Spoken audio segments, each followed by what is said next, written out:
ইমাম আয়াতুল্লাহ খামেনির মৃত্যুর পরে শোকের ছায়া নেমে আসে সারা দেশ জুড়ে। কিন্তু পারসিকরা বীরের জাতি, তারা কেটে পড়ে যাবে কিন্তু কারো সামনে মাথা নত করবে না। শোককে শক্তিতে পরিণত করে তারা পূর্ণমাত্রায় হামলা শুরু করেছে।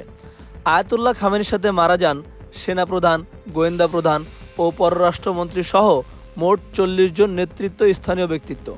এদিকে তারা সমস্ত শক্তি দিয়ে ইসরায়েলে মিসাইল হামলা চালায়, বিশেষ করে ইসরায়েলি প্রধানমন্ত্রী নেতানিয়াহুর বাসভবন সহ তার কার্যালয়ে। এ সময় হঠাৎ খবর আসে ইরানের মিসাইল হামলায় মারা গেছেন নেতানিয়াহু।